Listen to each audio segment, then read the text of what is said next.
For the last month, as President Obama has settled into running the country, the first family has settled into life at the White House.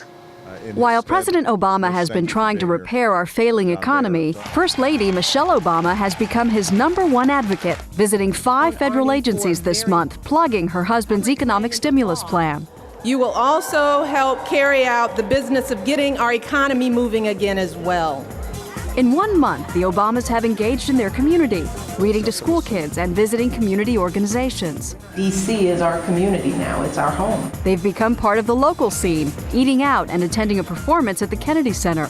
They're familiarizing themselves with their new home. The White House it's beautiful. It is awe-inspiring. It is what I felt walking through there was that it is a great gift and an honor to be able to live here. They just hosted their first black tie dinner and have entertained nearly 200 school children at the White House. But above all, in 5 weeks, Mr. and Mrs. Obama have learned their role as parents-in-chief to daughters Malia and Sasha. And there isn't a day that goes by, particularly after having kids, that I don't wonder or worry about whether I'm doing the right thing for myself, for my family, for my girls. Making sure the girls do their chores, homework, and eat their greens. Sasha still didn't like it. So they have some interesting challenges just meeting the taste issues of a 7 and a 10-year-old. I think she's done a wonderful job in keeping the girls really focused and just a sense of normalcy, in their lives. If at the end of 4 years, just from a personal standpoint,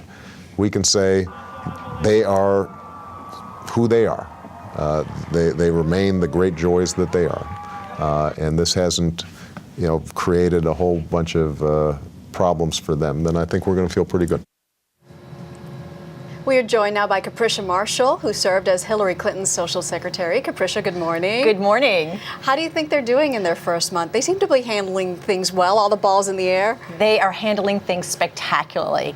It has been a whirlwind of a first month for this new first family. And America, I think, is thrilled in the way that they have embraced this new challenge and have started this new administration. They really have said that they're trying to make this the people's White House. They opened it up for a tour. They brought the students, the culinary students, into the kitchen the other day. Are they really trying to make it different than ever before? Well, I think that they're doing and setting the right tone. They are making sure that the White House is the people's house. And it's wonderful to see that, opening it up to so many different types of people, so many different types of events. I was thrilled with the Lilly Ledbetter event. That was really amazing for women across the country. And in addition to that, there are so many other events that they are planning to host in the future. I understand through talking to their social secretary, Desiree Rogers, they have hosted over 20 events in a short period of time. How does it work? In the morning, do they get a paper and say, do you give a paper to, did you give a paper to Hillary Clinton and say, here's everything you're doing today? And how long do you have a schedule for?